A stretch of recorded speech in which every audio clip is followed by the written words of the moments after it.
आगे बढ़ते हुए हम लोग आज हमारे बीच में राष्ट्रीय कवि कमांडो समोद सिंह हमारे बीच में उपस्थित हैं और मैं सबसे पहले उनके स्वागत के लिए बुलाना चाहूँगा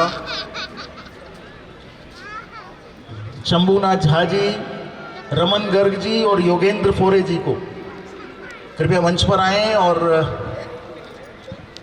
कमांडो समोद सिंह जी का स्वागत करें। आगे आगे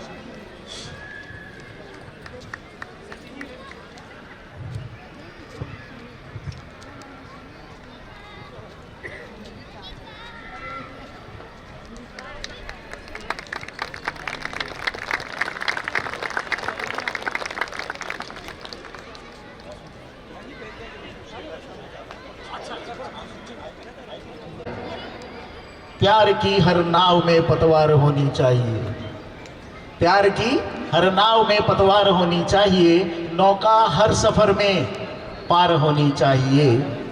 सरहदों के पार चाहे मौत हो या जिंदगी, सरहदों के पार चाहे मौत हो या जिंदगी, जीत हिंदुस्तान की हर बार होनी चाहिए। समोद जी।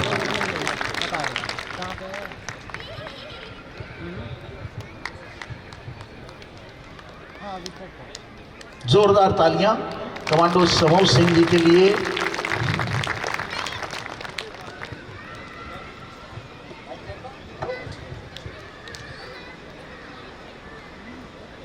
हेलो हेलो, भारत माता की, भारत माता की, भारत माता की। इसका मतलब जैसा इधर से जाएगा ऐसा ही आएगा। यही हिंदू धर्म की कमी है कि हमें हिंदू को जगाना पड़ता है।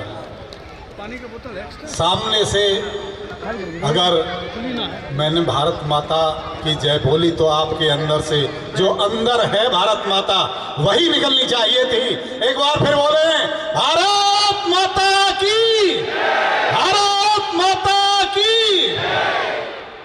अभी कुछ अच्छा लगा, आदरणीय फैज साहब ने सब कुछ विस्तार से आपके सामने रख दिया और चौहान साहब तो बिल्कुल पन्ने खोल कर रख गए। आदरणीय राजीव जी हैं, मैं समृद्ध मंच को नमन करता हूं, आदरणीय को नमन करता हूं, आप सभी की उपस्थिति को बहुत बहुत प्रणाम करता हूं। मैं वक्तव्य नहीं दूंगा, मुझे एक कवि के तौर पर आमंत्रित किया गया है। बहुत कम समय में जो बात रह गई है, जो एक कवि का दायित्व है अपने समाज को जागृत करने का, छोटी छोटी 2 कविताएं आपके बीच में मैं रखूंगा। उम्मीद है आप मुझसे जुड़ेंगे। एक मेरी कविता है सर आग लगाने वाली, काफी वायरल कविता है। आज तक चैनल के साहित्य आज तक प्रोग्राम से मैंने उसको पढ़ा और कई फोन मेरे पास आए कि आप आग लगाने की बात क्यों करते हो, आप ये गलत कविता है। आप इसका जवाब आज मुझे देंगे क्या मैंने गलत कहा?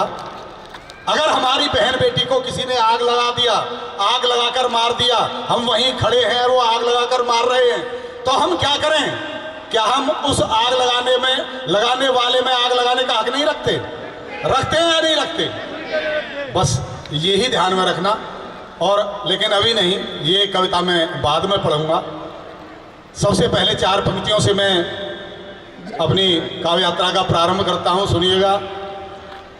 आदरणीय फैज साहब की जो बातें थी उनका निचोड़ इन 4 पंक्तियों में रखता हूं कि नदी तक आ गए हैं हम, समंदर तक भी पहुंचेंगे।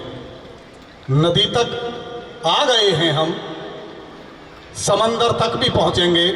ये जो हम हिंदू सम्मेलन कर रहे हैं, आज हम जो सभी लोग जो इसका हिस्सा हैं, दुख की बात तो ये है कि हमें हिंदू सम्मेलन करके बताना पड़ रहा है कि हम हिंदू हैं। और गर्व की बात यह है कि पहली बार होने वाले इस हिंदू सम्मेलन का हम हिस्सा बने, इसका हमें गर्व भी है। तो मैं कहता हूं कि नदी तक आ गए हैं हम, समंदर तक भी पहुंचेंगे, कदम चलते रहे तो एक दिन घर तक भी पहुंचेंगे। और शुरू की लड़खड़ाहट ही हमें चलना सिखाती है। ये जो अभी लड़खड़ाहट थी, शुरू की लड़खड़ाहट ही हमें चलना सिखाती है। और निडर होकर निकल आए तो अंबर तक भी पहुंचेंगे, निडर होकर निकल आए तो अंबर तक भी पहुंचेंगे। मैंने पुस्तकों में पढ़ा था कि राजा जनक के दरबार में एक शास्त्रार्थ हुआ आचार्य बंदी और अष्टावक्र जी के बीच में। वहां से एक बात निकल कर आई कि जो हमारे शास्त्र हैं ये हमारे जीवन को विकास की तरफ ले जाते हैं, और जो शस्त्र हैं ये हमारे जीवन को विनाश की तरफ ले जाते हैं। और हम सभी सनातनी लोग इसी परंपरा का निर्वहन करते चले आए हैं। लेकिन दोस्तों, मेरा मानना ये है कि अगर हमें अपने शास्त्रों को बचाना है तो शस्त्रों का धारण करना पड़ेगा, और जरूर करना पड़ेगा, वरना हमारे ग्रंथ जला नहीं दिए गए होते और एक एक मन हमारे जो जनेऊ काट कर तोले गए थे वो नौबत नहीं आती। तब मैं यहाँ से 4 पंक्तियाँ कहीं मैंने लिखा, जो कि आदरणीय मंच से बताया था कि प्यार की हर नाव में पतवार होनी चाहिए। हम मानते हैं, मैं मानता हूँ कि प्यार की हर नाव में पतवार होनी चाहिए और नौका हर सफर में पार होनी चाहिए। लेकिन सरहदों के पार चाहे मौत हो या जिंदगी, जीत हिंदुस्तान की हर बार होनी चाहिए, जीत हिंदुस्तान की हर बार होनी चाहिए। मैं भारतीय थल सेना का पूर्व सैनिक कमांडो समोद सिंह आप सभी को प्रणाम करता हूं, और जिनकी वजह से आज हम ये उत्सव मना रहे हैं, सबसे पहले उनके लिए 4 पंक्तियां निवेदित करता हूं। मां शारदे की पूजा वंदना हो चुकी, लेकिन हम उनकी भी वंदना करें। उनके सम्मान में आप सभी की तरफ से 4 पंक्तियां कहता हूं कि अपना जीवन नहीं गंवाया तुमने भोग विलास में। मां भारती की सरहदों पर दिन रात आपकी रक्षा में, हमारी सुरक्षा में, मां भारती की रक्षा में लगे हुए हैं। तब उनके लिए कहता हूं कि अपना जीवन नहीं गंवाया तुमने भोग विलास में, पूरा जीवन बीत गया है युद्धों के अभ्यास में। अपना जीवन नहीं गंवाया तुमने भोग विलास में, पूरा जीवन बीत गया है युद्धों के अभ्यास में। और जब तक ये धरती जिंदा है, दिनकर है आकाश में, सैनिक तेरा नाम रहेगा भारत के इतिहास में, सैनिक तेरा नाम रहेगा भारत के इतिहास में। और जब उनके लिए 4 पंक्तियां कहीं तो उनका भी एक संदेश मेरे पास तक आया कि आरपीएस के सभी निवासियों को, रहने वालों को हमारी तरफ से एक संदेश दे देना। उनका संदेश भी एक आप तक पहुंचाता हूं। उन्होंने कहा है कि सैनिक हैं हम, सरहद सरहद भाग रहे हैं, सैनिक हैं हम, सरहद सरहद भाग रहे हैं, दुश्मन के सीने पर गोले दाग रहे हैं। और भारत माता के आंचल में रहने वालों, खुलकर जश्न मनाओ, हम जाग रहे हैं, खुलकर जश्न मनाओ, हम जाग रहे हैं। तो एक छोटी सी कविता पहले पूरे समाज को जागरण करने के लिए। जी, समय का अभाव है, 6 बजने वाले हैं, तो मैं क्यों ना प्रतिनिधि रचना एक आपके बीच में रख दूं सीधे सीधे। और आदरणीय राजीव जी भी हैं और भी हमारे वक्ता हैं। चलिए मैं सीधे सीधे आग लगाने वाली कविता आपके बीच में रखता हूं, जिसकी आज हमारे हिंदू समाज को बहुत ही जरूरत है जागृत करने के लिए। मैंने कहा कि नाम हमेशा लिखवाना तुम देश बचाने वालों में, नाम हमेशा लिखवाना तुम देश बचाने वालों में। आओ आओ मिलकर आग लगा दें आग लगाने वालों में। जब जब मेरे गीत के बाद बीच में एक पंक्ति आए तो आप सभी मेरे साथ इसको जरूर दोहराएं। मैं आपसे उम्मीद रखता हूं कि नाम हमेशा लिखवाना तुम देश बचाने वालों में। आओ मिलकर आग लगा दें, आओ मिलकर आग लगा दें आग लगाने वालों में। कंकर पत्थर दूर हटाकर बाधाओं को पार करो, भारतवर्ष अखंड रहेगा, खुद को तुम तैयार करो। कंकर पत्थर दूर हटाकर बाधाओं को पार करो, भारतवर्ष अखंड रहेगा, खुद को तुम तैयार करो। अरे जागो वीर जवानों जागो, तुमको देश जगाना है और भारत माता के दुश्मन को गहरी नींद सुलाना है। खोजो खोजो कितने नाग छुपे हैं घर के गंदे नालों में। आओ मिलकर आग लगा दें, आओ मिलकर आग लगा दें। भारत माता के आंचल पर रंग प्यार का ठहरेगा, भारत माता के आंचल पर रंग प्यार का ठहरेगा, इस धरती से आसमान तक सिर्फ तिरंगा फहरेगा। भारत माता के आंचल पर रंग प्यार का ठहरेगा, इस धरती से आसमान तक सिर्फ तिरंगा फहरेगा। केवल केवल दूध रहेगा बाकी, पानी को छानना होगा। हिंदुस्तानी हर बेटे को भगत सिंह बनना होगा, हिंदुस्तानी हर बेटे को भगत सिंह बनना होगा। राष्ट्र गीत के स्वर गूंजेंगे अंबर तक सुरतालों में, आओ मिलकर राग लगा दें आग लगाने वालों में, आओ मिलकर राग लगा दें। हिंदुस्तानी उद्यानों के पुष्पों को संचित करके प्रेम ग्रंथ के हर पन्ने पर राष्ट्र प्रेम अंकित करके, हिंदुस्तानी उद्यानों के पुष्पों को संचित करके, प्रेम ग्रंथ के हर पन्ने पर राष्ट्र प्रेम अंकित करके, जिस दिन हिंदुस्तानी मिलकर राष्ट्र ध्वजा फहराएंगे, पूरी दुनिया के गालों पर 3 रंग छप जाएंगे, पूरी दुनिया के गालों पर 3 रंग छप जाएंगे। भारत माता के दुश्मन को लेकर चलो शिवालों में, आओ मिलकर राग लगा दें आग लगाने वालों में। इस दुनिया के नक्शे का आकार बदल सकते हैं हम, हिंदुस्तानी उम्मीदों का द्वार बदल सकते हैं हम। इस दुनिया के नक्शे का आकार बदल सकते हैं हम, हिंदुस्तान की उम्मीदों का द्वार बदल सकते हैं हम चाहें तो इस जीवन का लक्ष्य बड़ा हो सकता है, हम चाहें तो फिर से भारत स्वर्ण जड़ा हो सकता है, हम चाहें तो फिर से भारत स्वर्ण जुड़ा हो सकता है, हम चाहें तो दीप जलेंगे खुशियों के पंडालों में। आओ मिलकर राग लगा दें, आओ मिलकर राग लगा दें। महाराणा की परिपाटी का भाला भी यहीं पर है, महाराणा की परिपाटी का भाला भी यहीं पर है, चेतक की टापों से निकली ज्वाला भी यहीं पर है। महाराणा की परिपाटी का भाला भी यहीं पर है, चेतक की टापों से निकली ज्वाला भी यहीं पर है। लक्ष्य भेद कर आने वाले असली तीर यहीं पर हैं। अरे युद्ध भूमि में लड़ने वाले अग्निवीर यहीं पर हैं, युद्ध भूमि में लड़ने वाले अग्निवीर यहीं पर हैं। और नफरत वाले उच्चारण को बंद करो अब तालों में, आओ मिलकर राग लगा दें आग लगाने वालों में। बच्चे बच्चे के मस्तक को चंदन से महकाएंगे, इस मिट्टी से तिलक करेंगे, वंदे मातरम गाएंगे। बच्चे बच्चे के मस्तक को चंदन से महकाएंगे, इस मिट्टी से तिलक करेंगे, वंदे मातरम गाएंगे। आखिर कब तक चुप बैठेंगे, कब तक नजर झुकाएंगे? अरे जल्दी नजर उठा लो वरना घर में मारे जाएंगे, जल्दी नजर उठा लो वरना घर में मारे जाएंगे। तुम भी अपना नाम लिखा दो, तुम भी अपना नाम लिखा दो देश बचाने वालों में। आओ मिलकर राग लगा दें आग लगाने वालों में। कोशिश चाहे जितनी कर लो अरे से हाथ मिलाने की, आखिरी बंद पढ़ रहा हूं सुनिएगा। कोशिश चाहे जितनी कर लो, कोशिश चाहे जितनी कर लो अरे से हाथ मिलाने की, हर कोशिश नाकाम रहेगी सच का रंग चढ़ाने की। कोई कहेगा हरा रंग है, कोई कहेगा हरा रंग है, कोई नीला बोलेगा, कोई सिर्फ सफेद कहेगा, कोई इसको तोलेगा।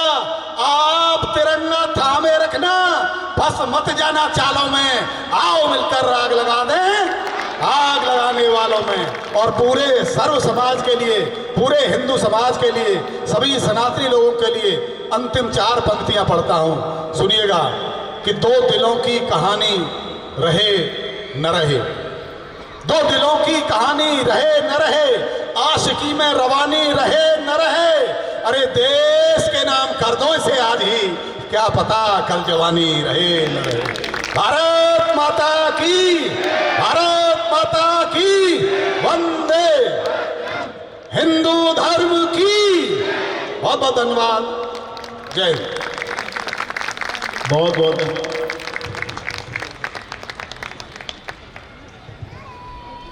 समोद जी ने समा बांध दिया तो कुछ पंक्तियां याद आती हैं, कवि के साथ रह के थोड़ा थोड़ा सीख गया हूँ कि अपने मन से जानता हूँ महाभारत सार को, कि अपने मन से जानता हूँ महाभारत सार को, मैं निमंत्रण नहीं दूंगा कृष्ण के अवतार को। मैं निमंत्रण नहीं दूंगा कृष्ण के अवतार को, क्योंकि जानता हूं अंततः निष्कर्ष यही आएगा, कायर कहेगा विश्व उसको जो युद्ध ना कर पाएगा।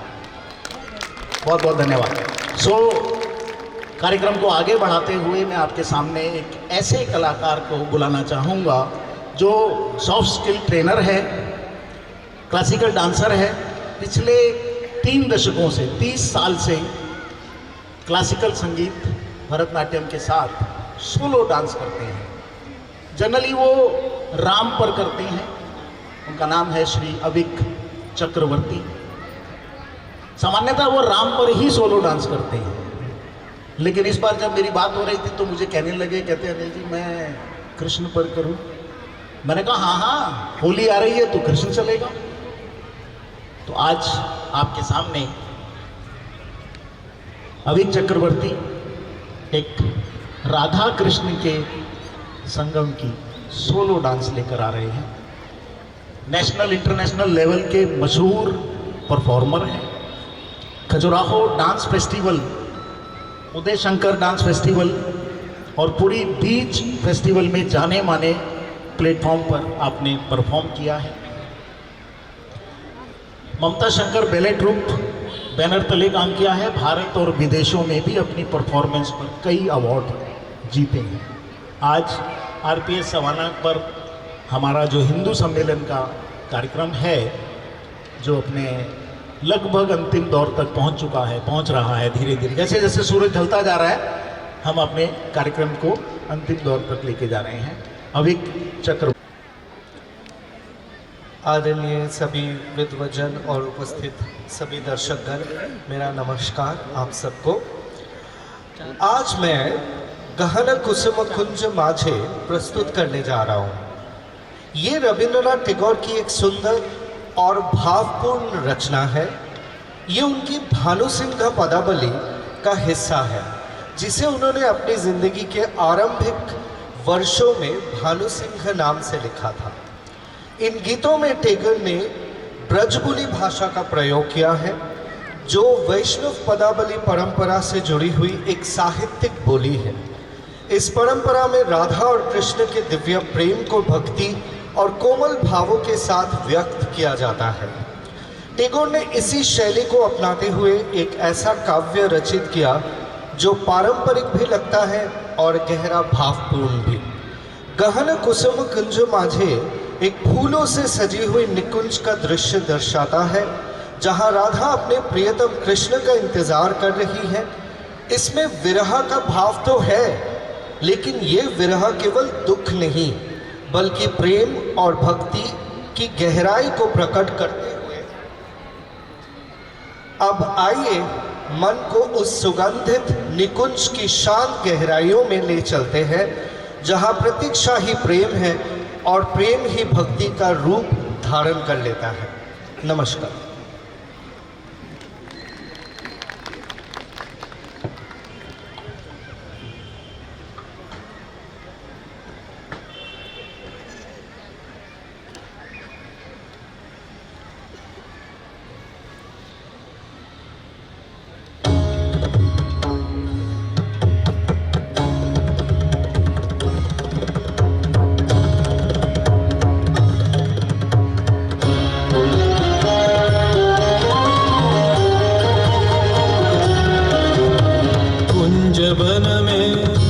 बन में रास रचो बनवारी श्याम, अधर बांसुरी बाजे बावरी, होठ पर राधिका नाम। शेष राजे मोर मुकुट शोभे गलमाला, धुन मधुर से मन लुभावे ब्रज में नंद के लाला।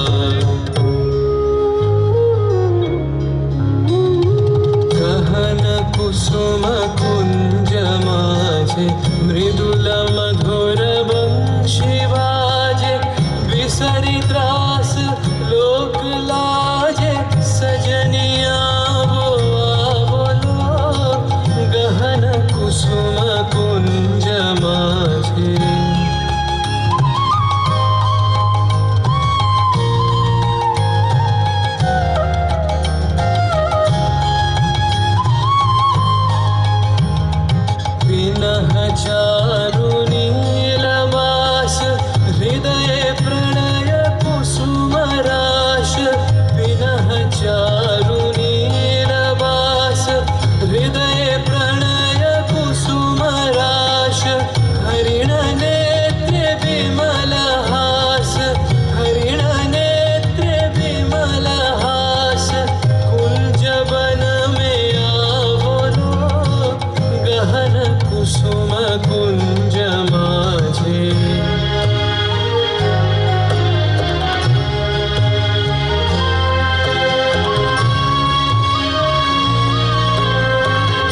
सचहु दिसि एक राधिका जागे मंदवत गति चलत मधुमति लोक लाज को त्यागे सकल फूल वन गंध मोदित गगन चंद्रमा राजे विहंग गावे कदम छाए मधुर बांसुरी बाजे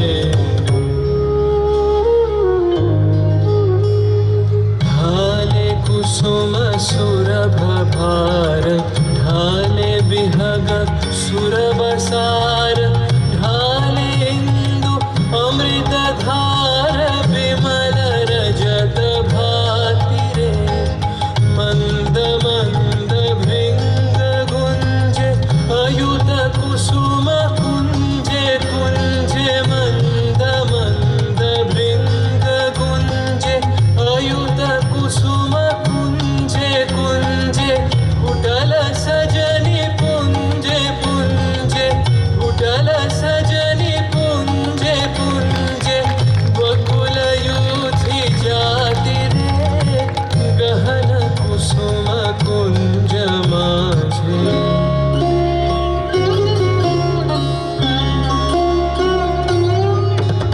श्याम बनतल नीलाचल श्याम कर धर राधे चितवानंदित दहि पुलकित हृदय हृदय सोबाधे देखे सुंदर छब कर जोड़ सब जुगल मिलन की छवि जुग बिते कत गान गावत कत गुनी कत शत कवि देख लो सखी श्याम राय नयन प्रेम उथल जाय मधुर बदन अमृत सदन चंद्रमाय बिंद छे आवो आवो सजनी वृंद हेरब सखी श्री गोविंद आवो आवो सजनी वृंद हेरब सखी श्री गोविंद श्याम को पदार विंद श्याम को पदार विंद भानु सिंह बंदी छे गहन कुसुम कुंज माझे मृदुल मधुर वंशी बाजे बिसरी त्रास लोक लाजे सजनिया आवो लो गहन कुसुम कुंज माझे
बोले वृंदावन बिहारी लाल की, लाडले लखन लाल की।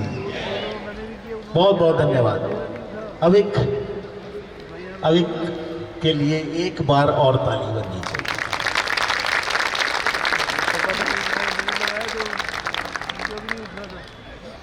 कार्यक्रम को आगे बढ़ाते हुए मैं अपने कहते हैं ना वो बड़ों का आशीर्वाद, तो आशीर्वाद रूप में हमारे बीच में अमृतसर से इतनी दूर से सरदार राजीव रंजन सिंह जी उपस्थित हैं। मैं अपनी टीम से आग्रह करूंगा कि उनके स्वागत के लिए देवेंद्र तिवारी जी, पंकज शर्मा जी और सोम प्रभु जी मंच पर आए। क्या बात है। अच्छा क्या कोई बात नहीं, हो जाएगा।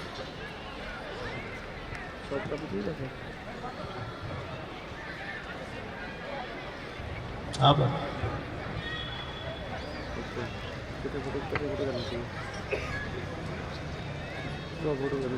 आ गए। फोटो चाहिए, वीडियो चाहिए।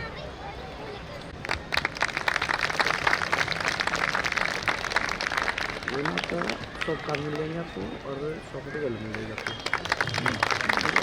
आप प्रवक्ता हैं बाबा करम सिंह होनी मर्दन centre of Indic studies Gonda के। भारतीय सिख इतिहास को वास्तविकता के साथ दिखाने का, लिखने का प्रयास कर रही हैं। आप जी का प्रयास है कि मुसलमानों की घर वापसी होनी चाहिए, और आपकी एक और प्रयास है कि एक परिवार एक सरदार, और उसी परंपरा पर आप अपना जीवन पूरा लगा रहे हैं और पूरे देश भर में भ्रमण करते हैं, उस संदेश को दूर दूर तक पहुंचाने का प्रयास करते हैं। देह शिवावर मोहे है, शुभ कर्म न ते कब न डरो, न डरो वर से जब जाए लड़ो, निश्चय कर अपनी जीत करो। राजीव रंजन सिंह जी ने तो अपना निश्चय कर लिया, और अब हमें सोचना होगा कि हमें निश्चय क्या लेना है। राजीव सिंह, हेलो। बाबा करम सिंह होती Mardan centre of Indic studies आज गोंडा में स्थापित है, लेकिन होती मर्दान का जो गुरुद्वारा है बेशक आज एक शत सिचुएशन में, टैटर्ड सिचुएशन में, शैटर्ड सिचुएशन में, वो district Mardan Pakistan occupied Sikh land, वो सिख लैंड एरिया जो सरदारों का एरिया था, जो पंजाबी हिंदुओं का एरिया था, जो इंडिक सिविलाइजेशन के लोगों का एरिया था, जिस पर आज पाकिस्तान ने कब्जा किया हुआ है, उसके मर्दान डिस्ट्रिक्ट में है। लेकिन क्या जरूरत पड़ गई कि इंडिक स्टडी सेंटर को गोंडा में विस्थापित करना पड़ा। आप लखनऊ से गोरखधाम की तरफ जाओगे, गोरखपुर की तरफ, तो लखनऊ से करीब 90 किलोमीटर करनैलगंज तहसील में गांव सुदिया में एक छोटा सा गुरुद्वारा है जहां ये सेंटर चल रहा है। लेकिन सेंटर का मिशन क्या है? सेंटर का मिशन वही है जो राम मंदिर का मिशन था। राम मंदिर का मिशन ये नहीं था कि सिर्फ अयोध्या में एक राम मंदिर बनाना है। राम मंदिर का मिशन था कि भगवान राम के लड़के लाव ने जो लाहौर बसाया था, उनके दूसरे लड़के कुश ने जो कसूर बसाया था, वो दोनों लाहौर और कसूर आज पाकिस्तान ऑक्यूपाइड सिख लैंड में है। वो विदर्भियों के कब्जे में है, वो हिंदुओं के कब्जे में नहीं है।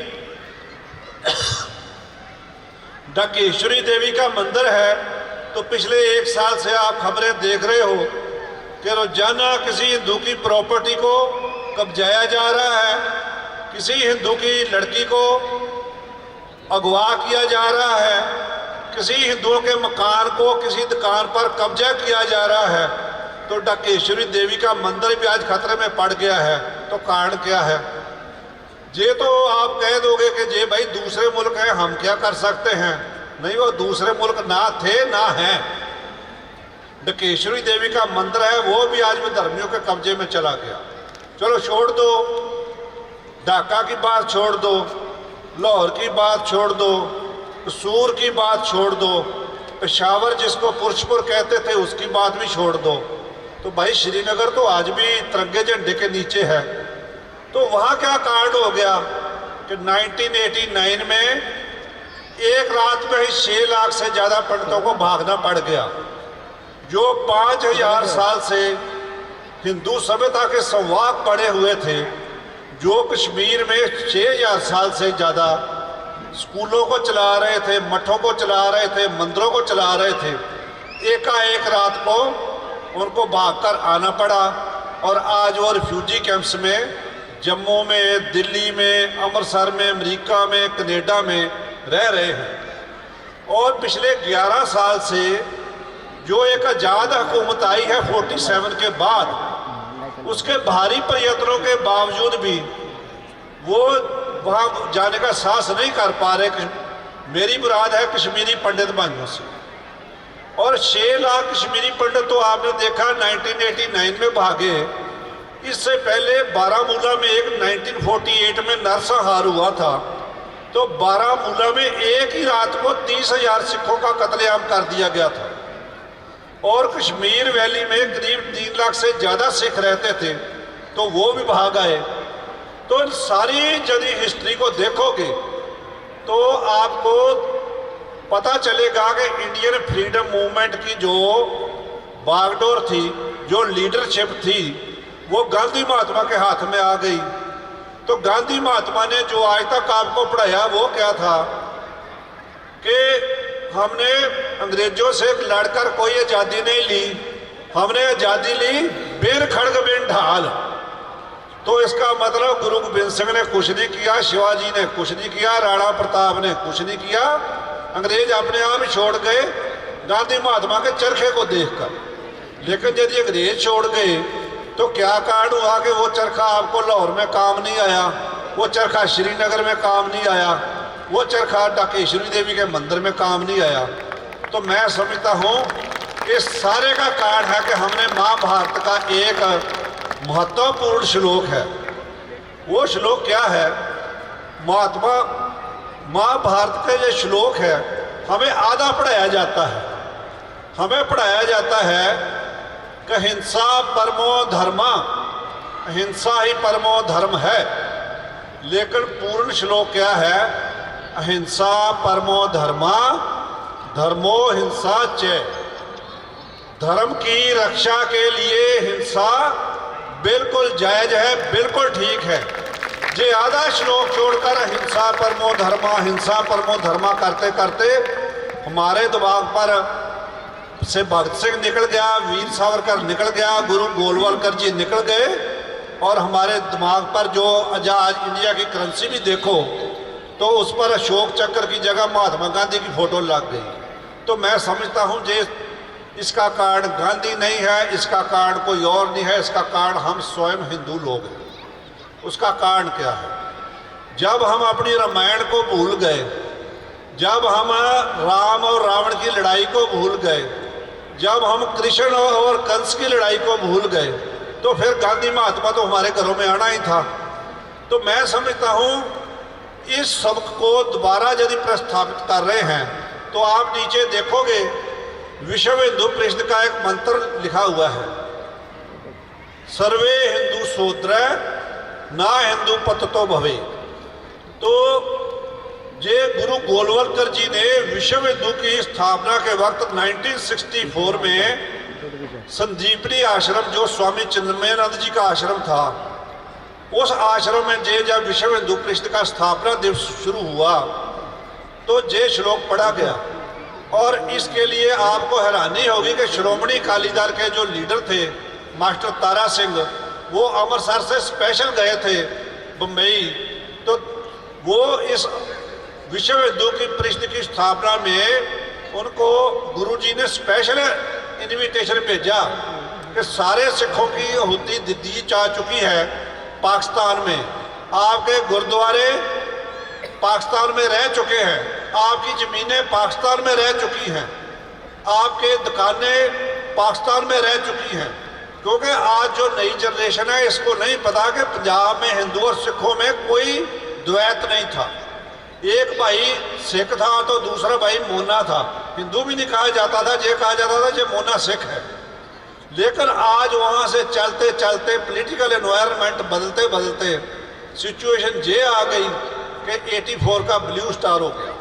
ब्लू स्टार के बाद 10 साल पंजाब में इतनी भयंकर व्यवस्था रही, आप लोगों ने वो नहीं देखी होगी।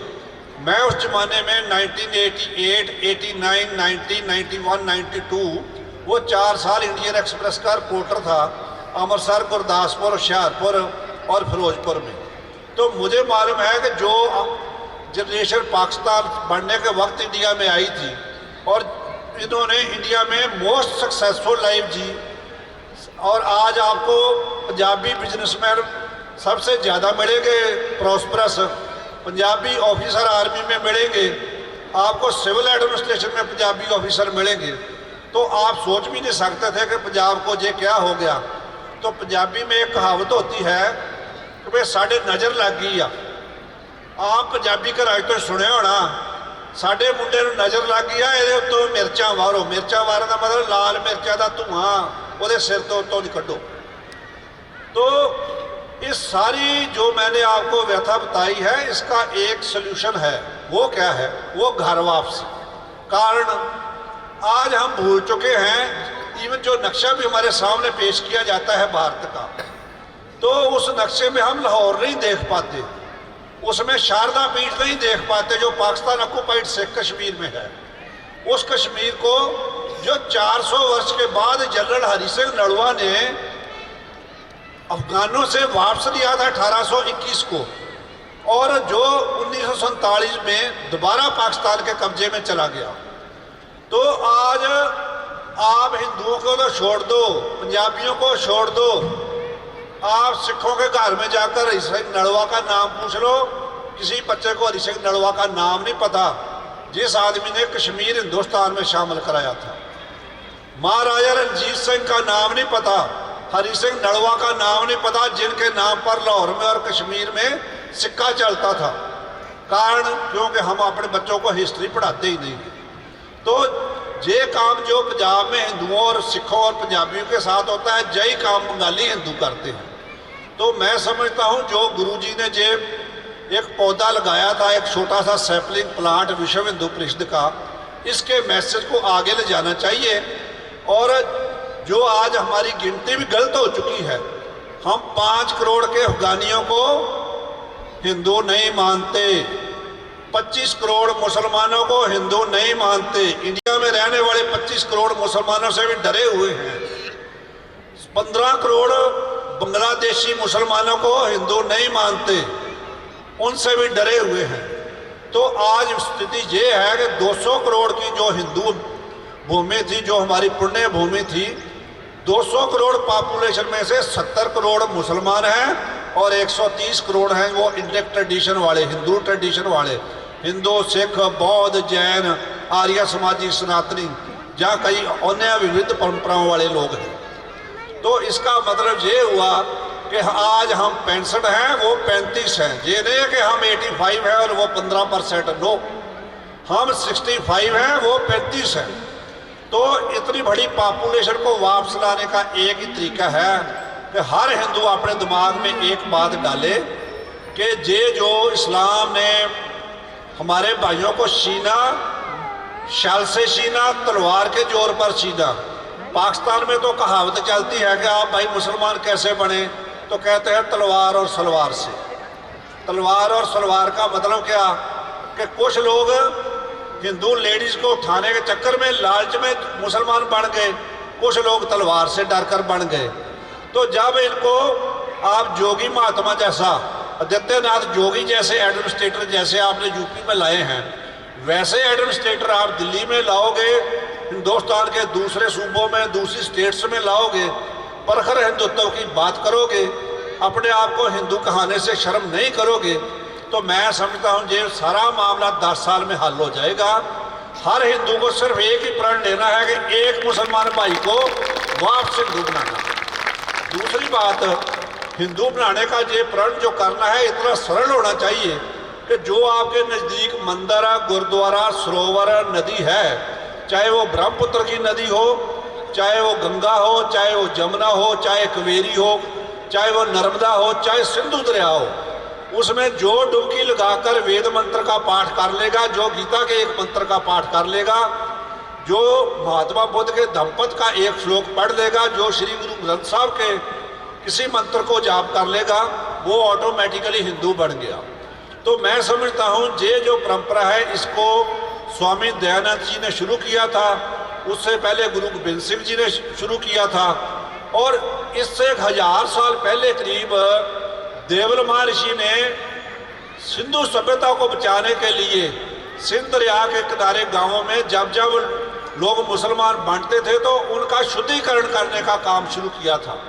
वो मेधा तिथि का काम, वो महर्षि देवल का काम, गुरु गोबिंद सिंह का काम, जो स्वामी दयानंद सरस्वती का काम, स्वामी श्रद्धानंद का काम, गुरु गोलवलकर जी का काम, और विश्व हिंदू परिषद का ये जो काम है इसको आप आगे बढ़ाइए। इसके लिए आपको कोई आज जान देने की होती नहीं है, इसके लिए कोई फंड क्रिएट करने के लिए मैं नहीं कह रहा, आपको सिंपल अपने हृदय के कवाड़ खोलने हैं, और जो जो आदमी इस्लाम छोड़ता जाता है उसको हिंदू धर्म में दाखिला देते जाइए। आपको असर देखना हो हमारी मूवमेंट का, तो आज ही आप यूट्यूब पर जाकर पाकिस्तानी मुल्हिद या देसी मुल्हिद ये चैनल देखो, हैरी सुल्तान का चैनल है। ये लड़का लाहौर से भागकर मेलबोर्न में रहता है। आजकल इंग्लिश चैनल हैरी सुल्तान और हिंदी और उर्दू का चैनल देसी मुल्हिद चलाता है। आप सलीम वास्तक दिल्ली वाले हैं, उनके साथ बात करो।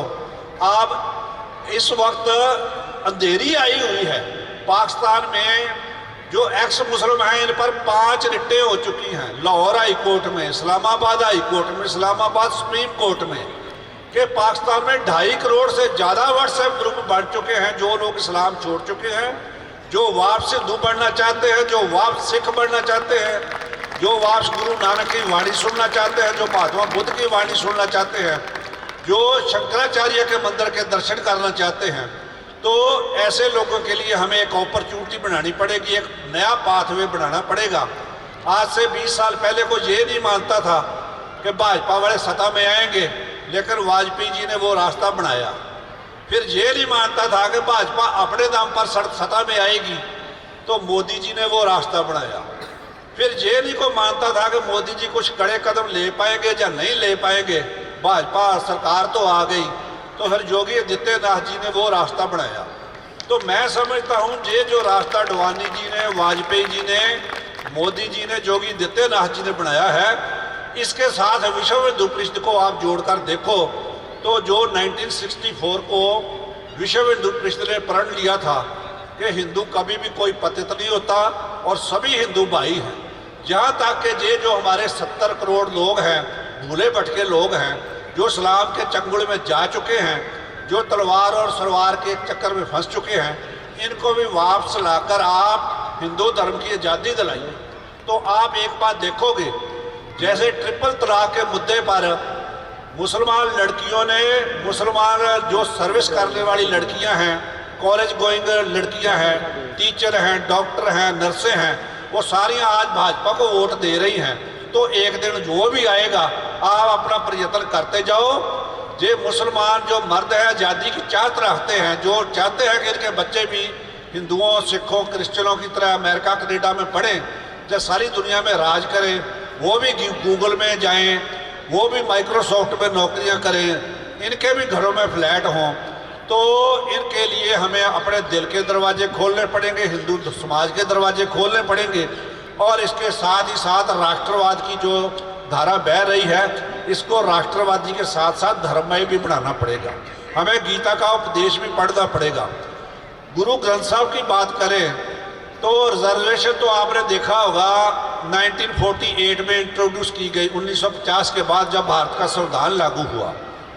लेकिन 1604 ईस्वी में 1604 में जब गुरु ग्रंथ साहब की प्रतिस्थापना हुई हरिमंदिर साहब में, गोल्डन टेम्पल अमृतसर में, तो उसमें भक्तों की जो वाणी थी, तो उसमें सिंध से सदना कसाई की वाणी थी, कबीर जुलाई की वाणी थी बनारस से, रविदास की वाणी थी, सैन भक्त की वाणी थी, भगत नामदेव की वाणी थी, और आपको हैरानी होगी 40 से ज़्यादा ब्राह्मण पंडितों की वाणी थी। आज के सभी को कह दो ये तो ब्राह्मणवादी है, ये तो पंडित है, ये तो ऐसा है, जो वैसा है। भाई गुरु ग्रंथ साहब में 40 पंडितों की, 40 ब्राह्मणों की वाणी शामिल की गई है और गुरु अर्जन देव जी ने उसको गोल्डन टेम्पल में प्रतिस्थापित किया है।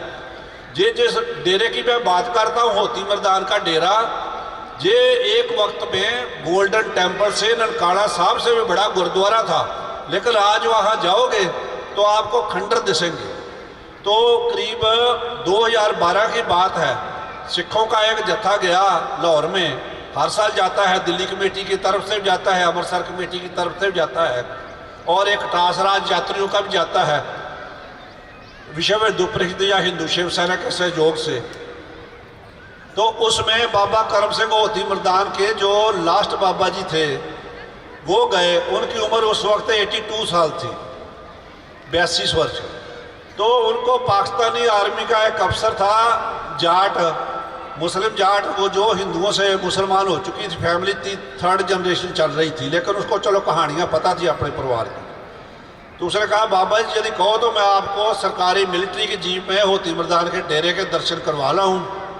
तो बाबा जी का कहना क्या था कि बेटा मुझे वहाँ जाकर हार्ट अटैक हो जाएगा। कारण उन्होंने कहा जब हमने 47 में वो डेरा छोड़ा था तो मैं 20 वर्ष का था, तो उस डेरा में इतनी भीड़ हुआ करती थी जितनी बनारस में आज काशी विश्वनाथ मंदिर में होती है, गोल्डन टेम्पल में होती है, जहाँ जितनी ननकाना साहब गुरुद्वारा में 47 तक हुआ करती थी। तो जब मैं वहाँ जाऊँगा तो मैं उस खंडर को देख नहीं पाऊँगा।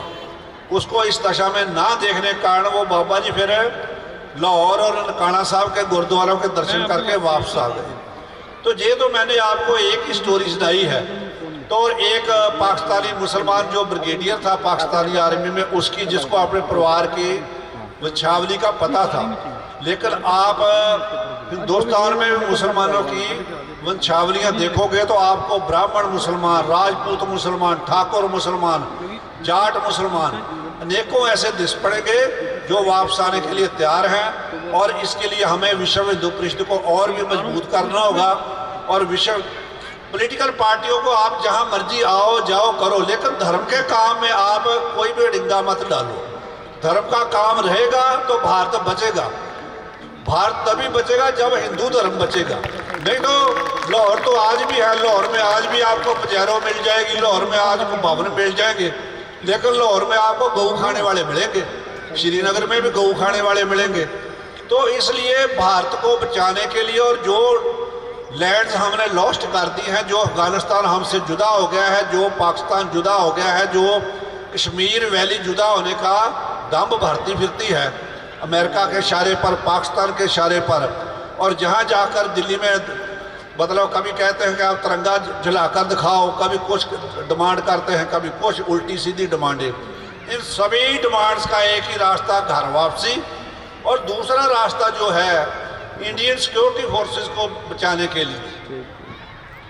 जो लास्ट सेंसस हुआ है गोल्डन टेम्पल का, गोल्डन टेम्पल के मैनेजमेंट कमेटी की हर 5 वर्ष बाद इलेक्शन होती है।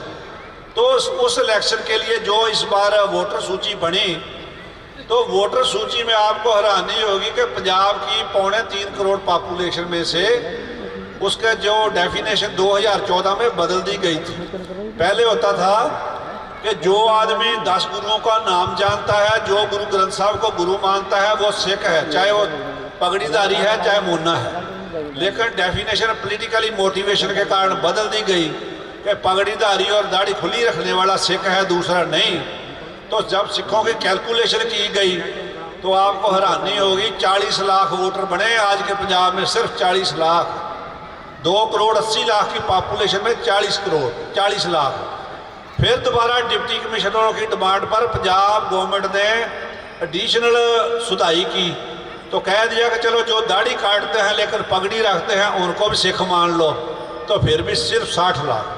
तो ये खतरे की घंटी सिर्फ सिखी के लिए नहीं है, ये पंजाब के लिए नहीं है, ये इंडियन आर्मी के लिए, CRPF के लिए, BSF के लिए, इंडियन कल्चर के लिए है। इसलिए मैं समझता हूँ जो परंपरा हमारे पुरखों ने किसी ज़माने में डाली थी कि हर घर में एक आदमी को सरदार होना चाहिए, वो परंपरा को हमें पुनर्जीवित करना होगा। और इस काम के लिए जो संघ सराहनीय प्रयत्न कर रहा है, मैं उसके लिए संघ के सभी जितने भी ऊपर इनके कह लो अहदेदार हैं उनका धन्यवादी हूँ। इसके साथ आप लोगों से भी अपील करूँगा, एक परिवार एक सरदार की परंपरा को आप दोबारा पुनर्जीवित कीजिए। आपको एक ही घर में गुरुद्वारा जाने वाला और मंदिर जाने वाला मिलना चाहिए। आपको एक ही घर में सरदार और मोना मिलना चाहिए। और सरदार हो या मोना हो, सभी गो भक्त हों, सभी भारत भूमि के उपासक हों, सभी मातृभूमि के रक्षक हों। और इंडियन आर्मी को रेडीमेड हर वक्त तैयार खालसा चाहिए, जो गुरु गोबिंद सिंह जी का सपना था, जो महाराजा रणजीत सिंह का सपना था, और जिसके कारण 350 साल के बाद लाहौर दोबारा सिख फ्लैग के नीचे आया था। और महाराजा रणजीत सिंह के बारे में आपको मालूम होगा कि उन्होंने जितना सोना गोल्डन टेम्पल को दान किया, उतना ही काशी के विश्वनाथ मंदिर को दान किया। तो वो परंपराएं हमें दोबारा अपने समाज में लानी चाहिए। तो मैं इसी के साथ आपसे क्षमा प्रार्थी हूँ कि आप दो काम, एक मुसलमान को हिंदू धर्म में वापसी और एक परिवार एक सरदार, हर परिवार में एक सरदार बनाना। उसका मतलब होगा कि इंडियन आर्मी को कभी भी ये प्रॉब्लम ही नहीं आएगी कि सिख रेजिमेंट के लिए, पंजाब रेजिमेंट के लिए भर्ती नहीं खुल रही ना। और दूसरा ये जो नशे का कारोबार पाकिस्तान और अमेरिका मिलकर चलाते हैं, पहले ये पंजाब में चलता था, आज ये हिमाचल में भी चल रहा है, श्रीनगर में भी चल रहा है, इससे बढ़ते बढ़ते ये यूपी में भी आ गया है। तो इस सारे कारोबार को ख़त्म करने के ये दो सिंपल फार्मूले हैं कि जो हमारे भाई विछड़ चुके हैं उनको कुरान से, इस्लाम से वापस लाकर हिंदू धर्म में शामिल कराया जाए। और दूसरा, एक परिवार एक सरदार का नारा बुलंद किया जाए और इस नारे को हकीकत बनाया जाए, इसको रियलिस्टिक टर्म पर हकीकत बनाया जाए। तो मैं समझता हूँ गौ रक्षा भी होगी, भारत भूमि की रक्षा भी होगी, हिंदू कल्चर की रक्षा भी होगी। तो हिंदुस्तान फिर एक विश्व गुरु का जो सपना हम देख रहे हैं वो विश्व गुरु बनकर रहेगा। धन्यवाद। वाहेगुरु जी का खालसा, वाहेगुरु जी की फतेह। बोले सोनिहार। शास्त्रकाल। हम वो दरिया हैं जो अपना रुख जानता है, जिस तरफ भी चल पड़ेंगे रास्ता बन जाएगा। अगली समापन की ओर चलते हुए मैं एक आखिरी प्रस्तुति, और उस प्रस्तुति में हिंदू स्वराज, एक रैप, आज का युवा किस तरह से हिंदुत्व की बात कर सकता है और करनी चाहिए, केवल 2 लाइनों के साथ कि पूछते हो मुझसे कौन हूं मैं, पूछते हो मुझसे कौन हूं मैं, तुम में ही छुपा एक मौन हूं मैं। वो मौन आपके सामने। शुभम नैयर।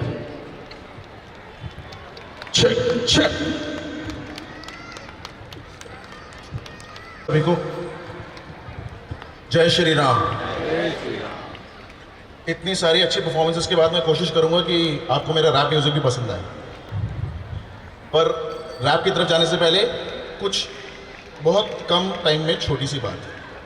मेरा नाम है शुभम नैयर, मेरे पिताजी का नाम है श्री अनिल नैयर, मेरे दादाजी का नाम है श्री राम लुभाया नैयर, उनके पिताजी का नाम है लाला भगत राम नैयर, और उनके पिताजी का नाम है रूड़ामल नैयर। मैं आपसे बस ये जानना चाहता हूँ कि यहाँ जितने लोग बैठे हैं, बच्चे बूढ़े बड़े, ऐसे कितने लोग हैं जो 5 पीढ़ियों के नाम जानते हैं? एक तो लोग कम है और उसमें गिनती भी कम है। सोचने की बात है ये। जिन बच्चों को आप राम, हनुमान, अर्जुन, कर्ण सिखाना चाहते हो, उनको 4 पीढ़ियों के नाम नहीं पता है। इनफैक्ट यहाँ पे मैं देख रहा हूँ कि आप सब लोगों के साथ आपके बच्चे नहीं बैठे हैं।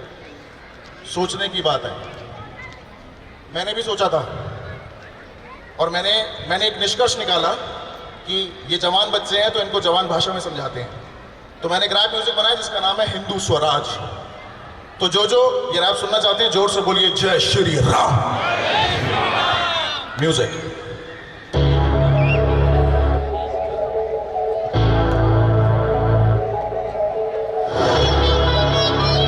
बच्चों, मैंने तुम्हें पहले ही कहा था, रणभूमि में युद्ध हो उससे पहले मनोभूमि में खेला जाता है। बातें बंद, शोध खत्म, अब होगा छंद, शब्दों के इस प्रेम कला में होगा अब वज्र जतन में गदा भीम तू आ रही है, हम युद्ध क्षेत्र तैयारी है, 100 कौरवों की सेना भीम सब पे भारी है, ताप तेज और माला जब हनुमान रखवाला, अब पापों से है अर्जी तेरी, दंड भेद निभाला जब, किस्सों का है फेर बदल, द्वापर त्रेता शेष अटल, पौराणिक कहानी मेरी ऐतिहासिक देखे कल, पौराणिक कहानी मेरी ऐतिहासिक देखे कल।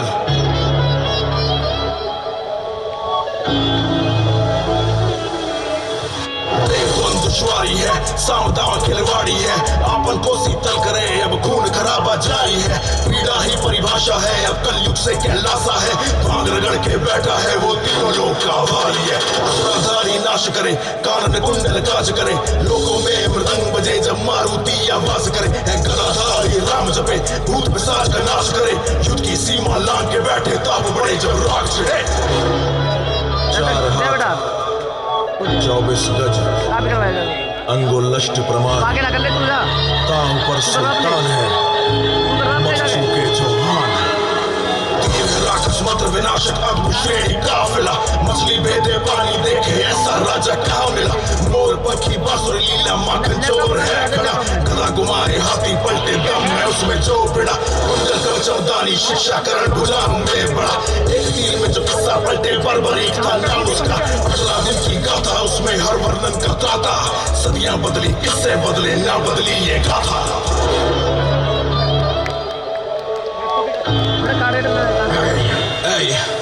लूटमार बचाल है, आज भी खड़ा सवाल है, कौन बनेगा कृष्णा, नारायणी किसके पास है, युवालौकिक दृष्टि मेरी छंद में करा हिसाब है, हाथ पकड़े कमल खिला के सत्ता का सैलाब है, पावन धरती सोना उगले करना सबको राज है, धमा चौकड़ी बैठक याचन लेना सबको स्वाद है, बदलेगा ये जीवन और बदलेंगे हालात हैं, कटा कलेजा खून बहा पर राज हिंदू स्वराज है, बांटोगे हालातों पर पकड़े हमने हाथ हैं, कितनों का मुंह बंद करोगे युवा आबादी साथ है, कटा कलेजा खून बहा पर राज हिंदू स्वराज, युद्ध सिर्फ बल से नहीं बहादुरी से जीता जाता है,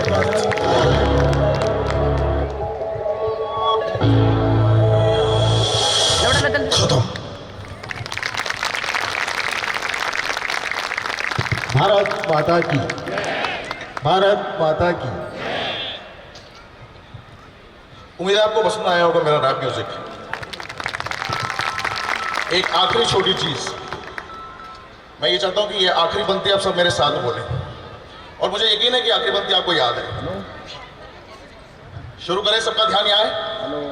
ये आखिरी पंक्ति है, सब सुख रहे तुम्हारी सरना, तुम रक्षक काहू को डरना, आपन तेज समारो आपे, तीनों लोग हाकते कापे, भूत पिशाच निकट नहीं आप।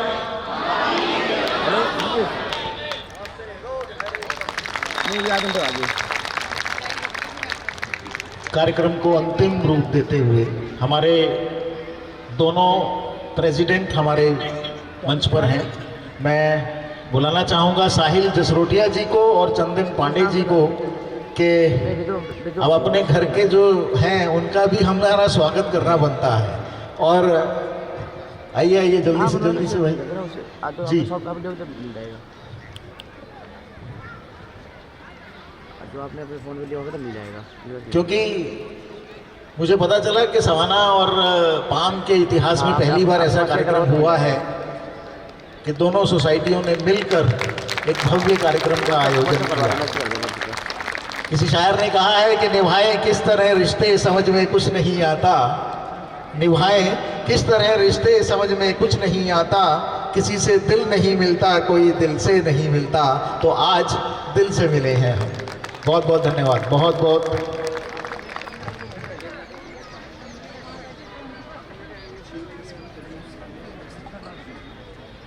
कार्यक्रम के अंतिम क्षण में मैं सिर्फ अपने दोनों प्रेसिडेंट से कहूंगा कि 2-2 मिनट के लिए उनके शब्द सुनना चाहेंगे। आखिर दिन भर वो हमारे साथ रहे हैं, उनका पूरा सहयोग रहा है और इस आयोजन को करने में दोनों प्रधान और दोनों सोसाइटियों का भी बहुत सारा, सभी पूरी टीम का।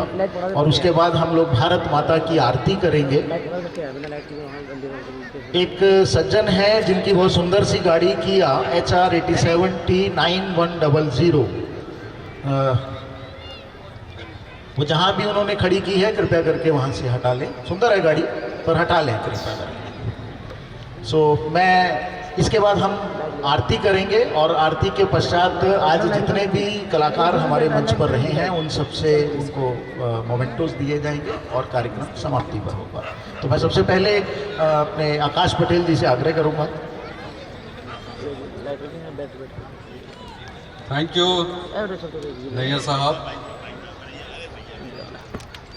आज का दिन वाकई काफ़ी ऐतिहासिक दिन है सवाना के लिए।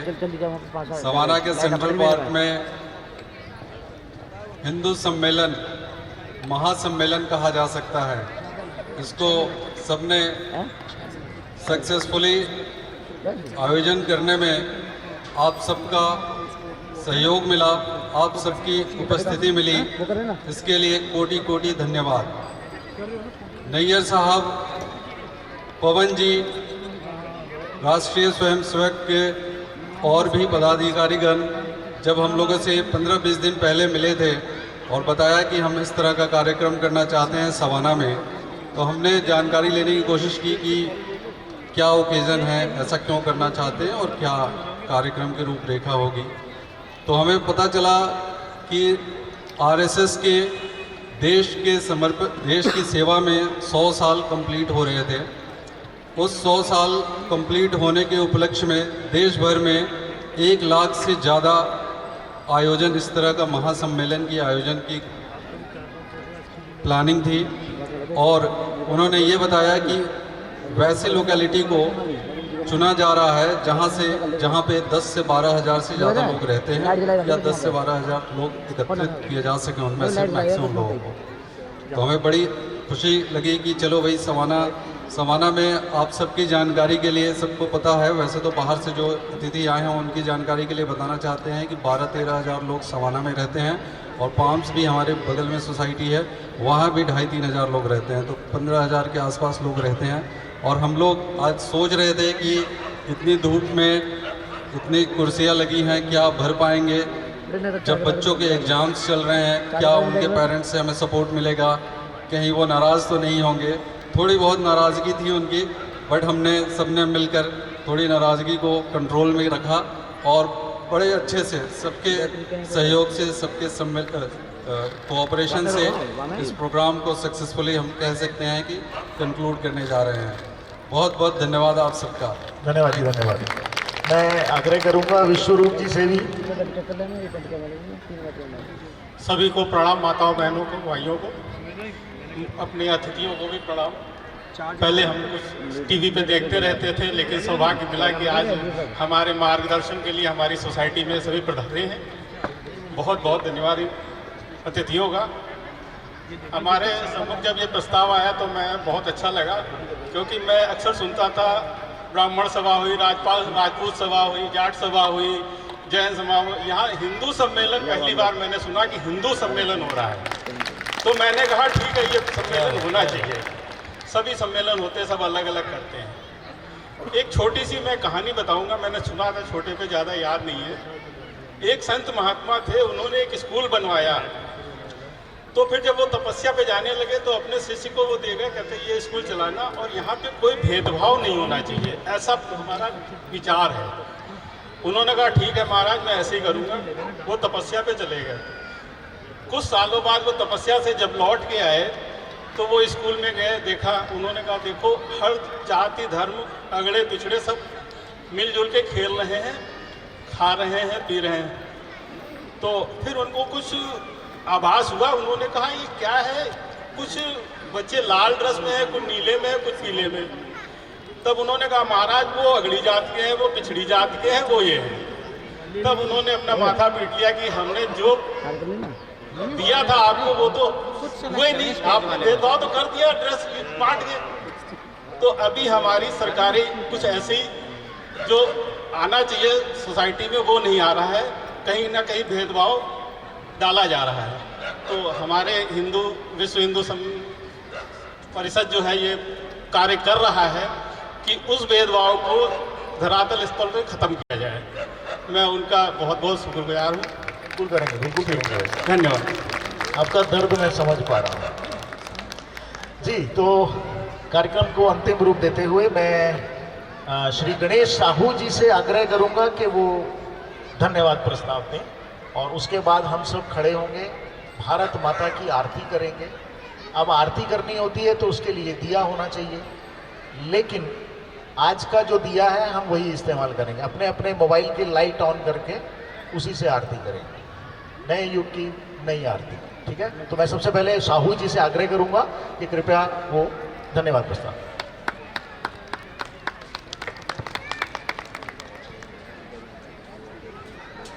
धन्यवाद भाई साहब, आपने हमें इस कार्यक्रम में धन्यवाद ज्ञापन के लिए बुलाया है। मंच पर उपस्थित हमारे सभी विद्वद्जन, आदरणीय अतिथिगण, सम्मानित निवासियों और उपस्थित धर्म प्रेमियों, आज दिनांक 22/2/2026 को जो आरपीएस सवाना में ये पावन परिसर में आयोजित इस भव्य हिंदू सम्मेलन की जो अपार सफलता हुई है, उसकी मैं हृदय की गहराइयों से आप सभी का हार्दिक अभिनंदन और आभार व्यक्त करता हूँ।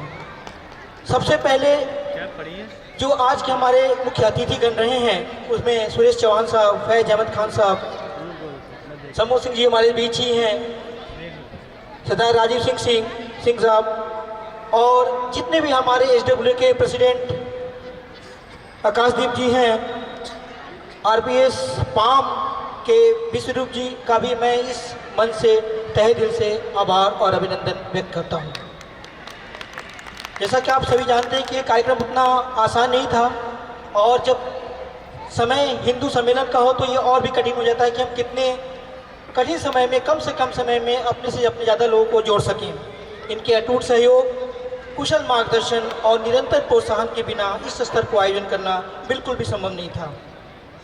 इस बीच जो एसडब्ल्यूए के और आरपीएस पाम के जितने भी अधिकारीगण हैं, ऑफिस बेयरर्स हैं, एग्जीक्यूटिव मेंबर्स हैं, कॉलेज मेंबर्स हैं, उनका भी मैं आभार और अभिनंदन व्यक्त करता हूं। जैसा कि हम जानते हैं कि इस सम्मेलन में जुड़ी समस्त कमेटियां भी थी, उन कमेटियों का के सदस्यों का भी मैं विशेष धन्यवाद करता हूं, जिन्होंने इस सम्मेलन का न सिर्फ एक आकार दिया बल्कि भव्यता के चरम शिखर पर पहुंचते हुए एक इस सम्मेलन को राष्ट्रीय पहचान बनाने में अपनी महती भूमिका निभाई है। यहाँ पर मैं केआर मंगलम स्कूल प्रशासन के प्रति भी अत्यंत आभारी हैं कि इस आयोजन के सफल बनाने में आपका सहयोग और सहभागिता हमारे लिए अत्यंत महत्वपूर्ण रही है। साथ ही जो सभी अतिथि यहाँ पर हैं और सांस्कृतिक कार्यक्रम से जुड़े सभी बच्चों एवं उनके वॉलंटियर्स को भी मैं बहुत ही तहे दिल से उनका आभार, अभिनंदन और धन्यवाद ज्ञापित करता हूँ। और अंत में मैं उन सभी लोगों का जो प्रत्यक्ष और अप्रत्यक्ष रूप से इस महासम्मेलन में जुड़े हुए हैं, उनका भी मैं धन्यवाद देना चाहता हूँ, जिनकी जो तकनीकी टीम है हमारे, और सबसे बढ़िया जो हमारे प्यारे सवाना वासी हैं और आरपीएस पाम के जो वासी हैं, उनका भी जो उन्होंने इस उपस्थिति से इस सम्मेलन को एक महामंच देकर और एक महासम्मेलन बनाया है, और उसके लिए भी मैं आप सभी का धन्यवाद ज्ञापित करता हूँ। आप सभी के सामूहिक प्रयासों से आज यह भव्य हिंदू सम्मेलन को न केवल एक आयोजन बल्कि एक ऐतिहासिक संभव बना दिया है। इसलिए एक बार पुनः आप सभी का बहुत बहुत धन्यवाद। एक बार मेरे साथ बोले, वंदे वंदे भारत माता की जय, भारत माता की जय। बहुत बहुत धन्यवाद। बहुत बहुत धन्यवाद साहू जी, सबका नाम बोला आपने। बाइक रैली में धन्यवाद। सो हम सब लोग आरती खड़े होकर करते हैं। आप सबसे आग्रह कि अपने अपने स्थान पर खड़े हों, अपने अपने मोबाइल की लाइट जलाइए, और हम सब जो जहां हैं, पीछे भी जो लोग हैं, जो चाय पानी या स्टॉल्स के अंदर हैं, तो कृपया उन सबसे मेरा आग्रह है कि अपने अपने स्थान पर खड़े, जहाँ भी खड़े हैं वहाँ से भारत माता की आरती करते हुए हम दिखाई दें। स्टार्ट।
चंद बोलो जय कोटि प्रदाता की, जगत के भाग्य विधाता की, आरती भारत माता की, जगत के भाग्य विधाता की।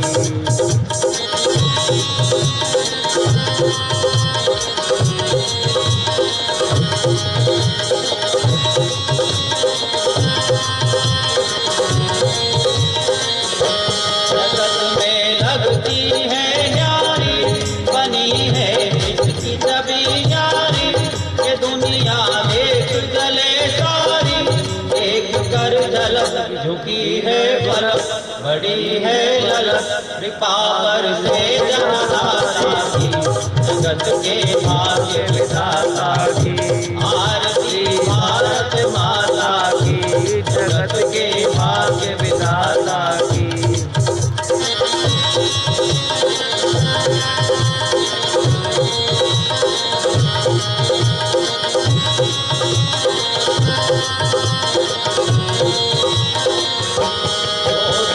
गंगा जमुना लहरे, भगवान हर पहर फहरे, लगे हैं घाव बहुत गहरे, हुए हैं दंड करेंगे अखंड, लेकर दंड मौत पर देती दाता की, जगत के भाग्य विधाता की, आरती भारत माता की, जगत के भाग्य विधाता की।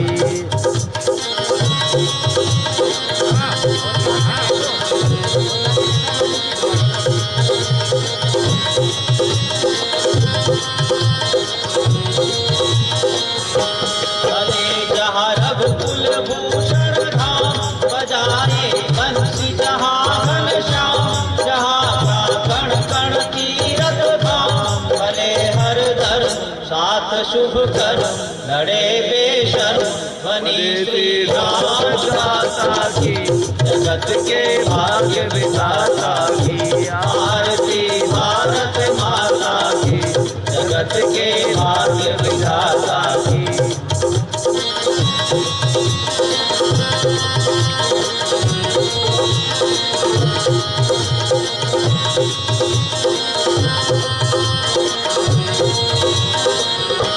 बड़े हिंदू का स्वाभिमान, किया केशव ने जीवन दान, बढ़ाया माधव ने धीमान, चलेंगे साथ हाथ में हाथ उठाकर माथ, शपथ की गौ माता की, जगत के भाग्य विधाता की, आरती भारत माता की, जगत के भाग्य विधाता की, आरती भारत माता की, जगत के भाग्य विधाता की, आरती भारत माता की, जगत के भाग्य विधाता की।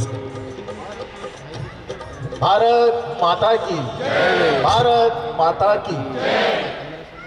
बहुत बहुत धन्यवाद आप सभी का, इस आशा और विश्वास के साथ कि अगले वर्ष फिर हम हिंदू सम्मेलन करेंगे।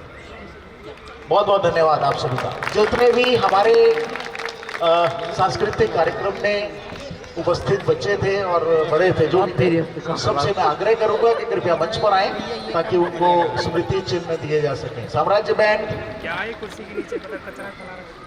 कथक और भरतनाट्यम टीम, आइए आइए सब लोग आगे आगे। अब एक तो कौन सी ले जा रहा हूँ? अब एक कौन सी कलर ले जा रहा हूँ?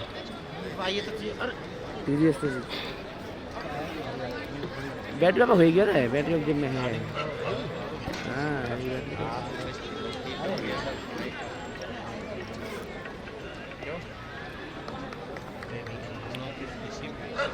अटके खत्म हो गए। डक्टू मारे जल्दी फोटो भी आती है बावड़ो। जल्दी जा।